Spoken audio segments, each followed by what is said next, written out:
Well, for me, the EUFGIS is mainly the outcome of a long-term process of within EUFORGEN Group, which is a network on forest genetic resources.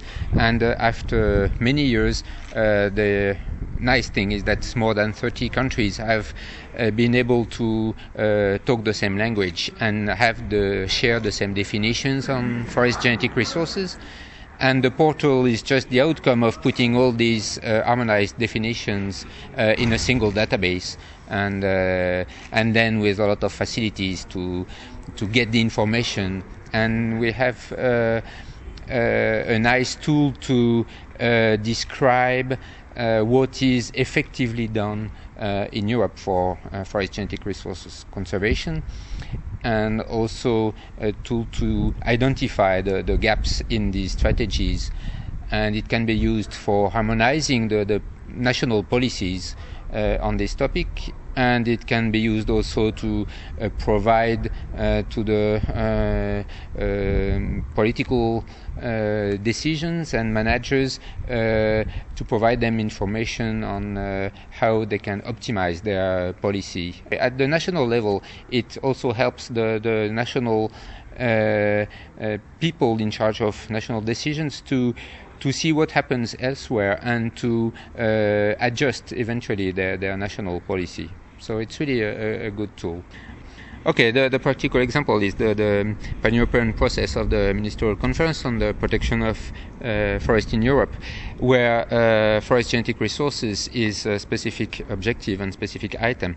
And up to now, there was a very vague indicator of what was happening in Europe. And now we have a very sound information, qualitatively and quantitatively detailed information on to describe really what is achieved. So it can be species by species. For particular species, we can relate the efforts of conservation and relate that to the threats on the species, for example, related to the future climate change scenarios, or we can relate that also to the management. Is there really a consistency between the effort of conservation and the management systems which are used in the different populations? So we can make that species by species, but we can also identify gaps either for a given species. Is there any we have seen during this meeting that, for example, some areas in Europe which are supposed to be refugia during the last glacial age, which are suspected to have a very specific genetic diversity, are completely missing in our network of conservation units. So we can identify this kind of situations where new efforts could be put at pan-European level. And then at even national level, a country we can see that different countries have different strategies, and that may help the countries to evolve in their policy and in their strategy. So basically, we observe that we have two kinds of strategies. Some have a very species-driven policy on gene conservation in forestries, and that means that their networks is very specifically dedicated or oriented towards a limited number of species, and other countries have a different strategy, which is more geographical units driven strategy. So once a forest is dedicated to gene conservation, they force conservation for a series of different species in the same place.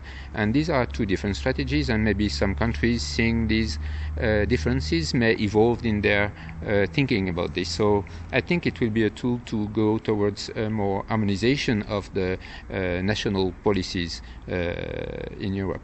And a tool also for gazing into the future, so you can use it as a crystal ball for looking at where forests are and forest genetic material is heading in the future, under environmental change perhaps. Yeah, well, we must not promise more than what exists. So this is really a starting point, but a very solid starting point. And once again, why it is solid? It is because we all agree on the definitions, on the concepts of the information, the basic information which is in the database.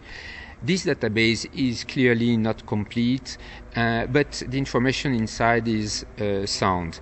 And then, so now we will improve the database and enter more data and use it. What also can be seen is what kind of synthesis or analysis we can make with this data. And this gives us a clue on what kind of crystal ball we will have in the future. Today, we know what kind of information we have, and we see that it's really rich information, and we can make many things with this. And permanent efforts must be put on the quality of the information. This is crucial. And already there is quite a quantity, and this will improve, and this is a new tool. And I must say, I think it is something unique for in situ conservation, and I don't think similar tools exist even in other plant or animal gene resource programs. So this is really a new and very efficient, I think, tool that was produced.